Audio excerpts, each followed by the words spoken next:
దాకా చెక్ చేసి ఎంతమంది ఉంటారు? చాలామంది ఉంటారు కదా. ఫస్ట్ హెల్మెట్ లేకుండా ప్రయాణించడం అనేది నేరం ఒకటి. ఇంకోటి చాలామందికి అవగాహన లేదు. ఇప్పుడు అడిగితే చాలామంది అంటారు పాల కోసం వచ్చినా సార్ ఇక్కడ దాకా వచ్చినా మా నాన్న డ్రాప్ చేయడానికి వచ్చినా, చిన్న పని మీద వచ్చినా, పెద్ద పని మీద వచ్చినట్టు. చిన్న పని పెద్ద పని ఉంటుందా? ప్రమాదాలు జరిగేది చిన్న నిర్లక్ష్యంతోనే జరుగుతుంది. పెద్ద పెద్ద నిర్లక్ష్యం ఏముండదు ప్రమాదాలు అనేది. విన్నారా? మన ప్రతి ఒక్కరు ఫోన్లు తీయండి, మీ ఫోన్లు తీయండి, ఓపెన్ చేయండి ఒకసారి. అందరి ఫోన్లకు కోచ్లు వేయాలిగా. ఆ 10,000 20,000 చేసే ఫోన్కే మీరు కోచ్లు పెట్టుకోరు.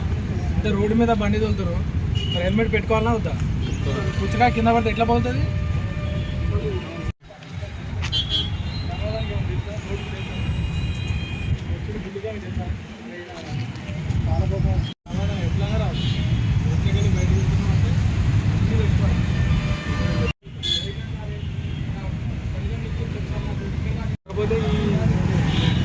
రోడ్డు భద్రత వినబడదా సార్ చెప్పింది?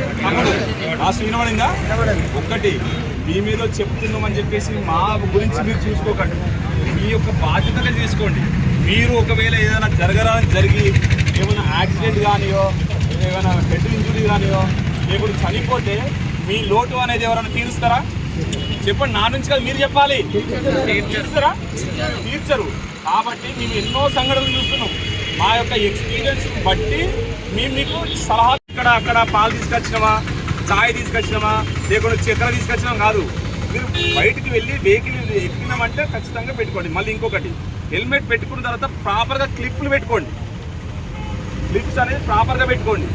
బెస్ట్ ఎగ్జాంపుల్ ఏంటంటే మేము పోతుంటే మొన్న కలెక్టరేట్ ముందు ఆయన హెల్మెట్ పెట్టుకున్నాడు, అన్ని పెట్టుకున్నాడు.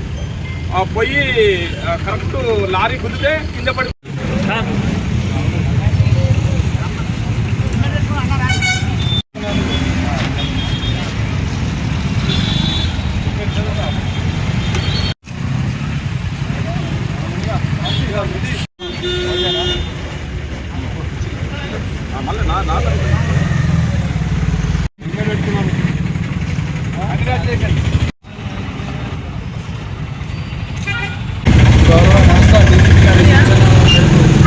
మళ్ళీ ప్రోగ్రాంలో భాగంగా ఈరోజు హెల్మెట్ లేని వాహనదారులకు ఈరోజు అవగాహన కార్యక్రమం నిర్వహించడం.